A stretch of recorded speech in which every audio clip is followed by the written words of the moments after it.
সুধা গুণামৃত সুধা উপভোগ করলেন। তাদের প্রত্যেকের জীবনের একমাত্র উদ্দেশ্য ঈশ্বর প্রাপ্তি।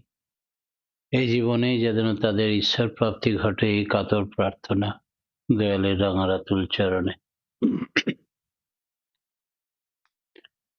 আমাদের প্রত্যেকের জীবনে আদর্শ দরকার। কেন?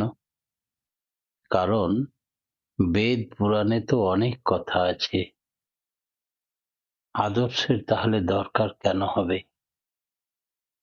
বেদই হোক পুরাণই হোক, তাতে দুআনা চারানা আদর্শের কথা পাওয়া যায় ঠিকই, কিন্তু প্রকৃত কর্ম শুনে বাস্তবভাবে দৈনন্দিন জীবনে আদর্শবান চলন, সদ্গুরুর নির্দেশিত পথে চললে তিনি বলে দিয়েছেন কেমন ভাবে কি করলে কি হবে, কি পাওয়া যাবে।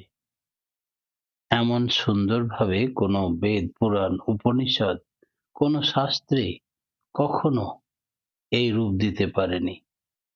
তাই জীবন্ত আদর্শর কাছ থেকেই আমরা বাস্তব জ্ঞান শুনে নিয়ে বুঝে সেই পথে এগোতে পারি খুব সহজেই। যিনি জেনেছেন, জেনে নিয়েছেন, তিনি গুরু।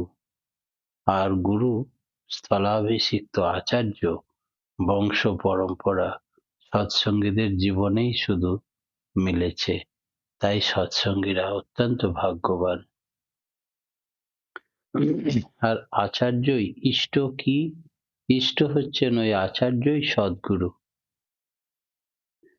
সৃষ্টি হলো কি করে এই পৃথিবীর? প্রয়োজন হলো লীলা। এক কখনো নিজেকে বোধ করতে পারে না, উপভোগ করতে পারে না। তাই তুমি তোমার থাকলে তখন বোধ করতে পারো, উপভোগ করতে পারো। তাই এক বহুতে পর্যবসিত হয়েছেন নিজেকে উপলব্ধি করার জন্য। একটা মানুষের কোনো পরিবেশ না থাকলে সে পাগল হয়ে যায়। এতখানি দ্বন্দ্বের চাপে আছি বলেই বোধ করতে পারি। সংঘাতের ভিতর দিয়েই চিৎকে বোধ করা যায়।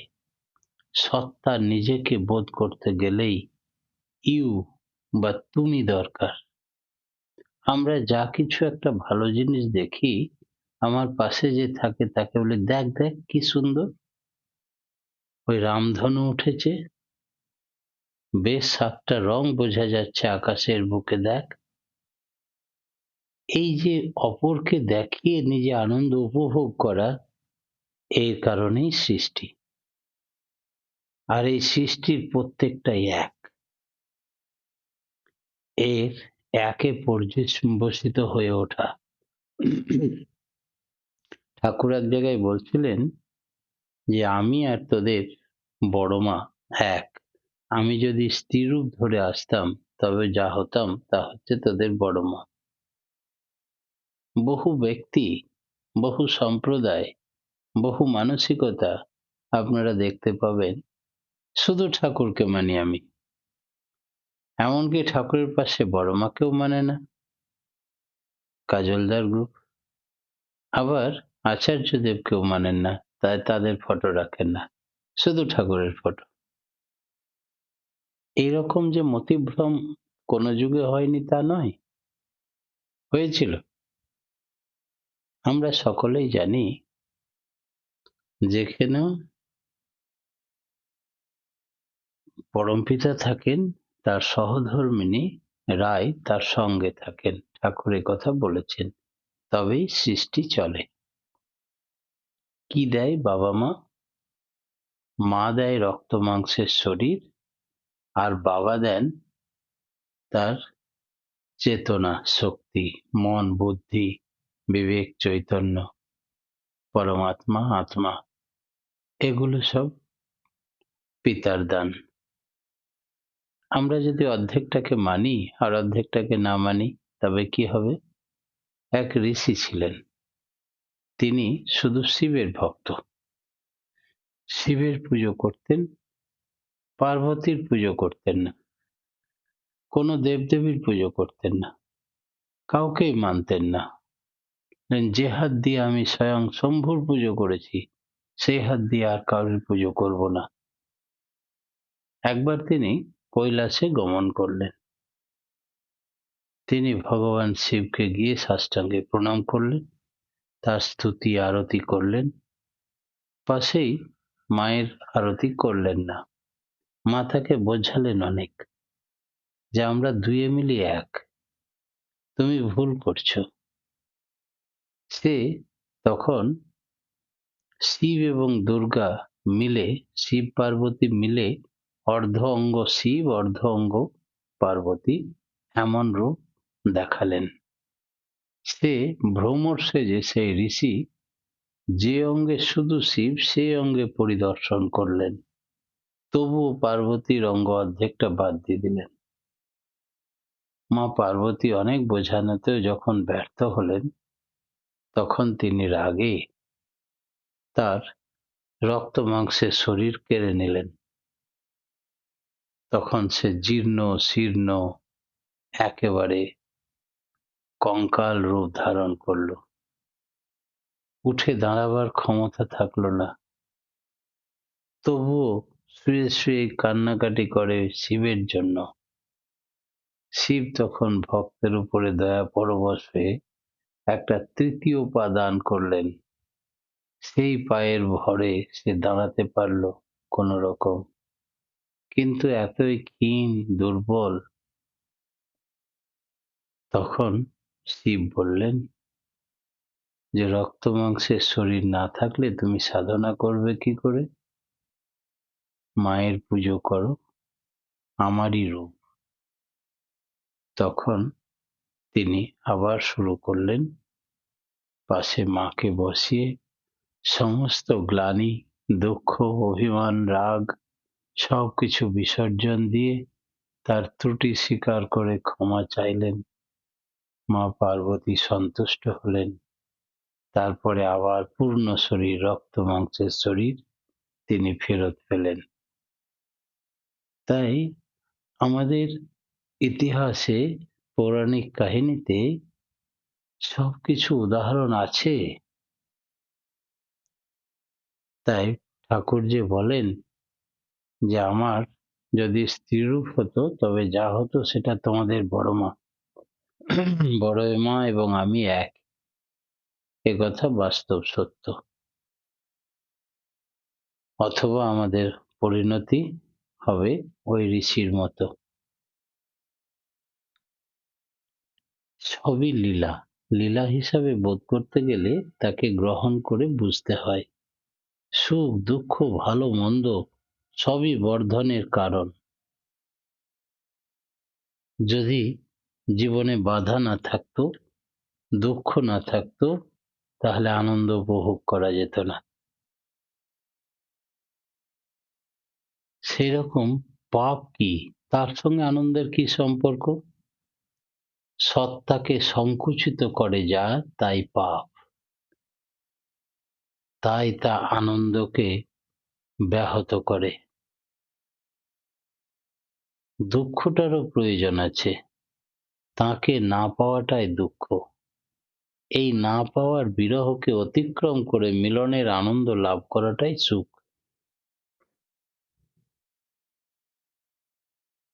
পারিজাত কখন গজিয়ে ওঠে আমাদের মধ্যে? শ্রী শ্রী ঠাকুর বললেন, আমাদের প্রবৃত্তি ও সত্তার মধ্যে দ্বন্দ্ব হতে থাকে। জীবন সমুদ্রের মন্থন চলতে চলতে যখন একনিষ্ঠ তপস্যার সব কিছুকে আমরা সত্তা পোষণই করে তুলতে পারি, তখনই পারিজাত বৃক্ষ গজিয়ে ওঠে আমাদের ভেতরে। তখনই সুগন্ধিতে ভরপুর হয়ে যায় ভেতরবার। তখন ওই কস্তুরীর গন্ধ, ওই পারিজাতের গন্ধ। পূজ্যপাদ দাদা তখন আচার্যদেব তার চটি দুটো পরিষ্কার করতে দিয়েছেন। 68 এর মন্দিরে তিনি আছেন, পবিত্রদা গেছেন, মুচিকে দিয়েছে জুতো দুটো পালিশ করতে। সে বারবার নাকের কাছে নিয়ে শুঁকছে আর প্রণাম করছে। পবিত্রদা জিজ্ঞেস করলেন, তুমি তো অন্য কোনো জুতো শোঁকো না আর প্রণামও করো না, এই জুতোটাকে শুকছো আর প্রণাম করছো কেন? বলে, এটা কোনো মহাপুরুষের জুতো। যে পারিজাতের গন্ধ পাচ্ছি সেটা ভুলতে পারছি না, তাই বারবার শুকে নিচ্ছি আর প্রণাম করছি তাকে। বলে, তাই? বলে, হ্যাঁ। এটা কার জুতো? বলে, আমাদের আচার্যদেবের জুতো। আচার্যদেব একদিন দেওঘরে বসে আছেন, পূজ্যপাদ দাদা। একটি মা গিয়ে তাকে ওই স্নান করার পরে ডেন্ডাইট নাকি বলে, ডেন্ডন নাকি, তাই ওগুলো ব্যবহার করার জন্য দিলেন। এগুলো কি করব? বলে, স্নান করার পরে গ্রীষ্মকালে ঘাম হয়, গন্ধ হয়, তাই এগুলো বগলে ব্যবহার করবেন, ঘষবেন। অনেকক্ষণ দেখলেন নেড়ে চেড়ে, নিয়ে বললেন, এগুলো সব তোমাদের কাজে লাগবে। আমার শরীর থেকে এমনি সব সময় সুগন্ধি বার হয়। বলে ওটা ফেরত দিলেন। যখন অবিনবাবু খুব ছোট, আচার্যদেব বাথরুম থেকে বার হচ্ছেন, পূজ্যপাদ দাদা, অবিনবাবু দাঁড়িয়ে আছেন একটা গামছা নিয়ে, তার পা মুছিয়ে দেবেন। পূজ্যপাদ দাদা বললেন, ভারতের ভবিষ্যৎ এসে গেছে, পৃথিবীর ভবিষ্যৎ দাঁড়িয়ে অপেক্ষা করছে। তার এই সেবা পরায়ণতা দেখে তিনি আপ্লুত, অভিভূত। তাই সবাইকে ডেকে ডেকে দেখাচ্ছেন, দেখো দেখো, পৃথিবীর ভবিষ্যৎ গড়বে যিনি, সেই কারিগর এসে গেছে। গামছাটাতে হাত পা সুন্দর করে মুছে দিলেন নিজে হাতে। গামছাটার কি সুগন্ধি! মাকে গিয়ে বললেন, দাদুর শরীরে কি সেন্ট দেওয়া আছে গো, একেবারে দারুণ সুগন্ধি মোমো করছে। আমি মুছাতে মুছাতে ভাবছি আর বারবার শুকছি গামছাটা। এই হচ্ছে পারিজাতের আবির্ভাব। ধর্মকৃষ্টি মানে কি?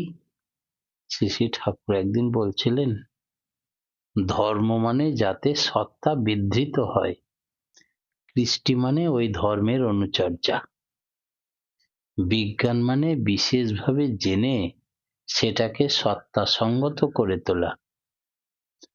দুটো দিক আছে, সৎ এবং অসৎ। সৎ তাই যা সত্তাকে পুষ্ট করে, বাড়িয়ে তোলে। অসৎ তাই যা সত্তাকে বিঘ্নিত করে, খতম করে। অসৎ নিরোধী প্রবৃত্তি প্রতিটি জীবনের পক্ষে সত্তার সাথেই গাঁথা থাকে। বাড়াটাই হলো ইভলভিং আর্জ, বিবর্তিত আকুতি, যা থেকে আরো হতে চায়, অমর হতে চায়, অমৃতকে পেতে চায়। বিজ্ঞান চায় অমরত্বকে আহ্বান করতে। বিচ্ছিন্ন বিভ্রান্ত সত্তাঘাতী রকমে যদি চলি, থাকবো না, টিকতে পারবো না। পাপ মানে তাই যা পালনকে নষ্ট করে। নরক মানে তাই যা বৃদ্ধিকে খতম করে। মানুষের কর্তব্য কি? সত্তা পোষণা। আর তা করতে গেলেই ঈশ্বরের দরকার। কারণ তোমার এক্সিস্টেন্স, অস্তিত্বটা এক্সিস্ট করছে, বজায় আছে তাঁর উপরে দাঁড়িয়েই। ঈশ্বরের কেন দরকার? ঈশ্বরের দরকার তোমার বাঁচার জন্য, বাড়ার জন্য। উচ্চ আকাঙ্ক্ষা থেকেও তো বড় হয়। অহং যখন অভিভূত হয়ে পড়ে প্রবৃত্তির দ্বারা, তখন মানুষ উচ্চ আকাঙ্ক্ষিত হয়, নচেৎ শুভাকাঙ্ক্ষী হয়। তোমার ভালো করব বলে আমি ভালো হতে চাই, আবার আছে তুই শালা মর, তুই তোকে ডাউন করে বড় হই, অন্যকে ছোট করে বড় হওয়ার প্রবণতা গেলেই সে বেশি দূর বড় হতে পারে না, কিন্তু অন্যকে এন্তার পথ খুলিয়ে দিয়ে নিজেও বড় হও, সকলকে বাড়িয়ে তোলো, সেই বড় অনেক দূর পৌঁছে যায়।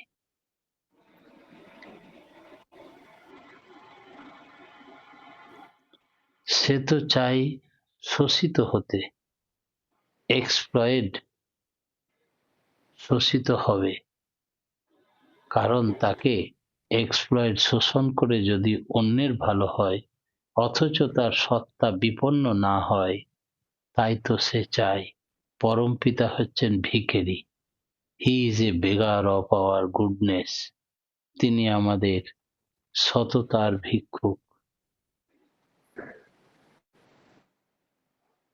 অবতার পুরুষদের কি ঠিক থাকে যে তারা অবতার?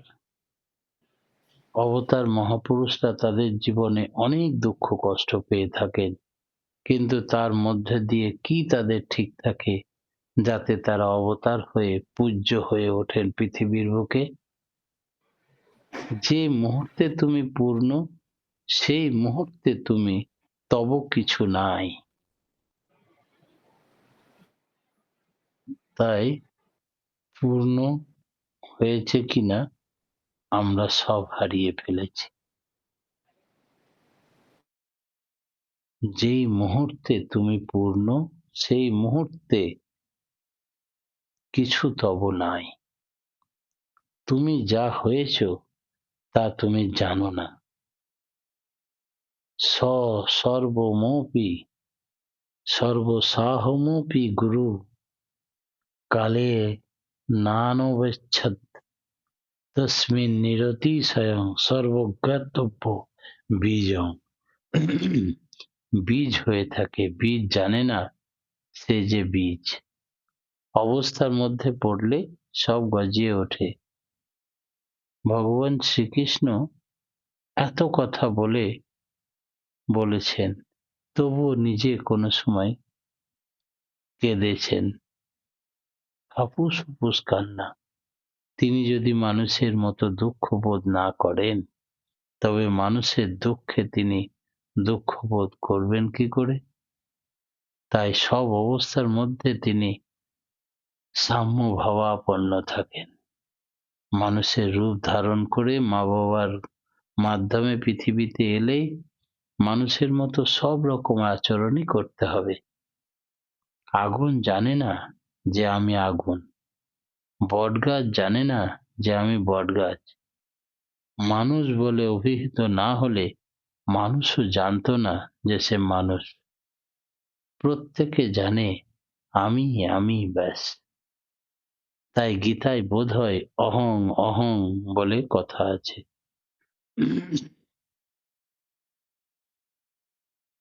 আত্মিক সম্বেগ কাকে বলে?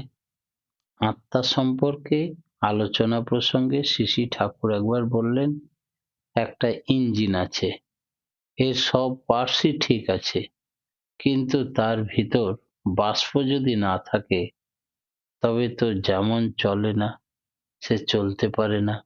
তেমনি আমাদের জীবনে যত কিছুই থাক না কেন, সব পার্টস ঠিকঠাক, তার পিছনে সম্বেগ যদি না থাকে, এই ইচ্ছা শক্তি আকুতি, তাহলে তা সুসংগত সংহত পরিক্রমায় চলৎশীল হয় কি করে?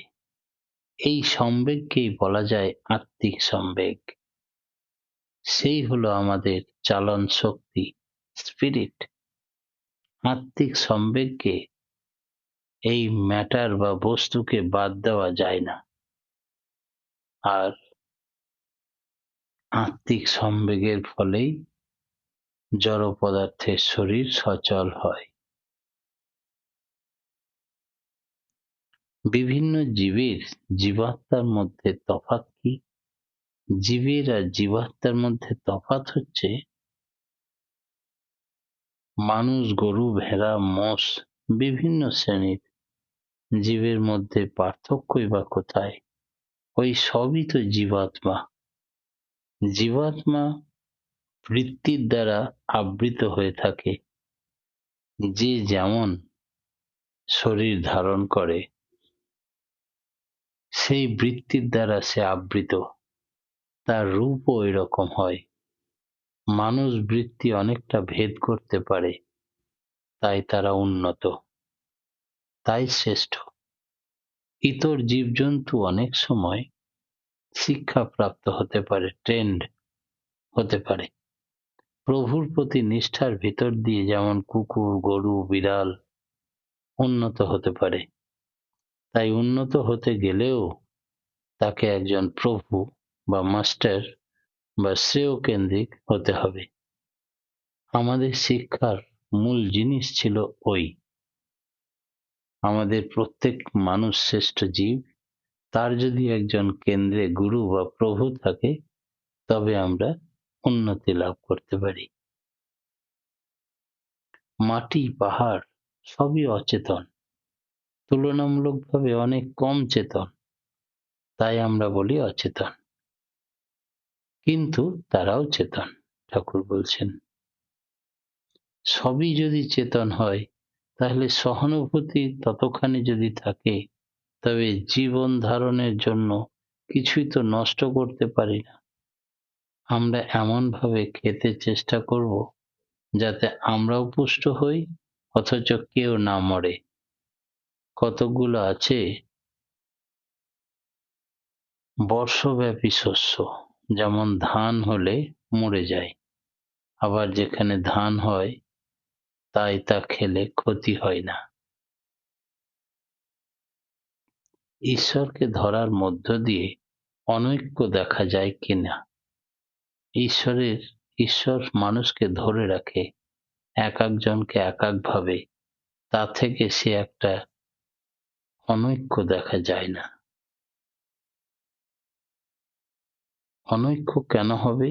ঈশ্বর হলেন সব যা কিছুর বৈচিত্র্য সমন্বিত ঐক্য। এইখানেই যা কিছুর ঐশ্বর্য, বৈচিত্র্য সমন্বিত ঐক্য নিয়েই বিধান। এইটি যেখানে যত বেশি, সেই বিধান তত ডেভেলপ, উন্নত। আর এইটি যেখানে যত কম, তারা তত অনুন্নত, আনডেভেলপ। বিভিন্নতার ভেতর দিয়েই সবকিছু একটা জায়গায় সঙ্গত হয়। মানুষের জগতে সংগঠনের ব্যাপারের ভিতর দিয়ে সবকিছু লক্ষণীয়, তাতেই জিনিসটা পূর্ণ হয়। আগে থাকতে একটা প্রাণহীন বৈচিত্র্যহীন ঐক্য পরিকল্পনা করে সংগঠন প্রচেষ্টা সত্যিকারের কার্যকরী হয় না। মানুষের সংগঠন বাস্তবে ক্রমান্বয়ে হয়ে ওঠে এর উপর তথাকথিত বৈচিত্র্যহীন কোনো পরিকল্পনা ছাপানো ঠিক নয় বা চাপিয়ে দেওয়াও ঠিক নয়। তাই সৎসঙ্গের সংগঠন ধীরে ধীরে বাড়তে বাড়তে এই বর্তমান পরিস্থিতিতে এসে দাঁড়িয়েছে। কোনো প্রি প্ল্যান ছিল না ঠাকুরের। প্রয়োজন হলো তাই একটা কাঠের ঘর, প্রয়োজনে বিশ্ববিজ্ঞান গবেষণাগার, প্রয়োজনের তাগিদে একটা একটা করে বিশাল কিছু হয়েছে ছাপাখানা, কিন্তু আবার সবকিছু ছেড়ে দিয়ে চলে এসেছেন সেই বিশ্ববিজ্ঞান গবেষণাগার আর এখানে করলেন না। সবটাই মানুষের প্রয়োজনে ধীরে ধীরে বর্ধিত হয়েছে, প্রি প্ল্যান করে আগের থেকেই চাপিয়ে দেওয়া হয়নি। একে বলছে ন্যাচারাল ডেভেলপমেন্ট। ধর্মের রূপ কি? কথা প্রসঙ্গে ঠাকুর বললেন ধর্মের রূপ আমরা জানি না। ধর্মের স্বাভাবিক দান ধৃতি, ধৃতি মানে যোগ্যতা, সুকেন্দ্রিকতা। আর ধর্মের প্রাণ হলো আদর্শ। আদর্শ বাদ দিয়ে ধর্ম টেকে না, ধর্ম বাদ দিয়ে আবার কৃষ্টি টেকে না। যেমন করে বাঁচি তেমন করে বাড়ি, সেই প্রচেষ্টা থেকে কৃষ্টি। এই কৃষ্টি ও ধর্ম যেখানে থাকে না সেখানে থাকে না যোগ্যতা। তাই বলে ধর্মদান শ্রেষ্ঠ দান। ধর্মই আমাদের যোগ্য করে তোলে। পরম পিতার রাঙারাত উচ্চারণে প্রত্যেকের সার্বিক মঙ্গল প্রার্থনা জানিয়ে আজকের মতো ইষ্ট প্রসঙ্গ এখানেই বিরাম দিলাম। জয় গুরু।